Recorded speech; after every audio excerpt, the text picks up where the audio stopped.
조선 역대 임금 중 가장 무능한 분을 꼽으라면 저는 주저하지 않고 선조와 인조와 고종을 들고 싶습니다. 역사에 만약이 없다고 하지만 차라리 없었더라면 좋았을 걸 싶을 만큼 역주행한 분들이기 때문이지요. 선조가 수만 가지 실책을 저질렀으나 그래도 그 중에 한 가지 잘한 게 있다면 천하 명장 이순신을 등용한 일입니다. 물론 내키지 않았겠지만 어쨌건 유성룡의 천거를 받아들였기 때문에 마침내 조선의 멸망을 막는 결과로 이어졌으니까요. 이렇게 삼도 수군 통제사로 파격적인 승진을 하고 현지에 부임한 이순신의 부하 장수로는 경상좌수사 박홍, 경상우수영 원균, 전라우수사 이윽기 등이 있었습니다. 예나 지금이나 군대 조직에서 파격적인 계급장 달고 내려온 직속 상관에게 순순히 인정하면서 고분고분 따르고 싶지 않은 것이 어쩌면 인지상정이겠지요. 1597년 정유년 2월 원균의 모함을 받아 이순신은 치열한 전쟁 중 한산 수군 통제령에서 어명을 어긴 죄목으로 체포당합니다. 한양으로 압송돼 올라갔더니 이미 국문장이 설치되어 있었고 선조가 지켜보는 가운데 배석한 문무백관 199명 모두가 한 목소리로 이렇게 아뢰입니다. 이순신은 지존을 능멸한 역적이 오니 죽여야 마땅하옵니다. 아침에 시작하여 다음날 새벽까지 읍소하며 임금을 압박하고 있으니 이순신을 발탁해 주고 6계급 파격 진급에 힘을 써준 유성룡마저도 공은 공이고 사는 사라고 하면서 이순신을 죽여야 한다는 문무백관들의 의견에 반대를 할 수가 없었습니다. 이순신과 임금을 비교하다 보면 자기 보위가 위태롭다고 여기는 선조의 질투심을 간파한 간신배들의 아부였던 것이지요.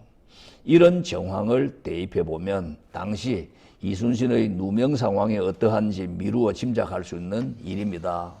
그런데 이틀이 지나도록 이순신의 사형을 집행하지 못한 데에는 그만한 이유가 있었습니다.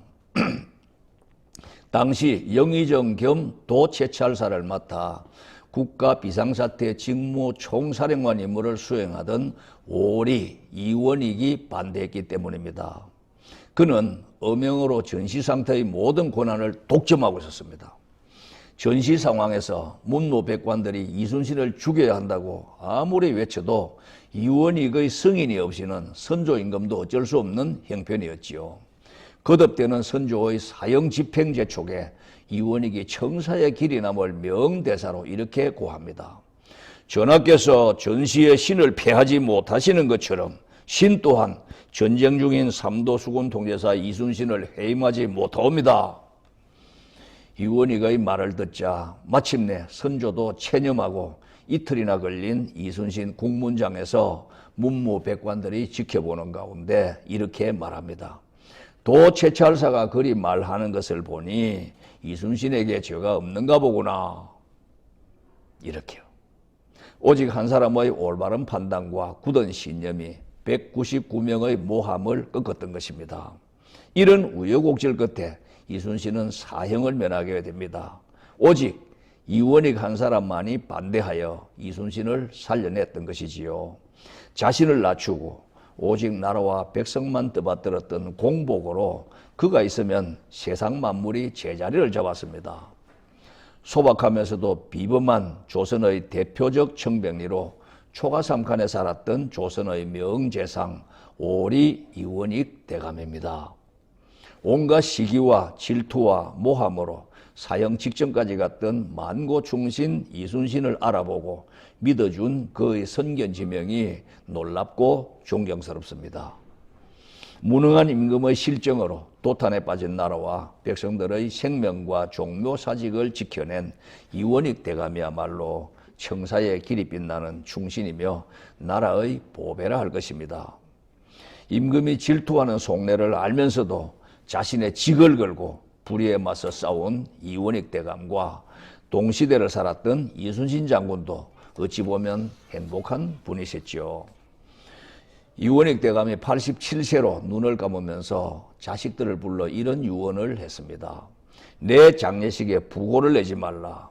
사후에 사당이나 행장의 발간이나 비석도 세우지 말라. 그런 연유로 오리 대감이 우리에게 별로 알려지지 못한 부분도 있을 것입니다. 그 후 세월은 400여 년이 흘렀고 시대만 수없이 변했을 뿐 타락의 정치는 조금도 변한 게 없습니다. 오늘 이 시대에 이원익 대감처럼 소박하면서도 비범한 청백리는 어디에 있는가 묻고 싶습니다. 이런 위정자의 출현이 간절하게 기다려지는 작금의 현실이 매우 안타깝습니다. 고맙습니다.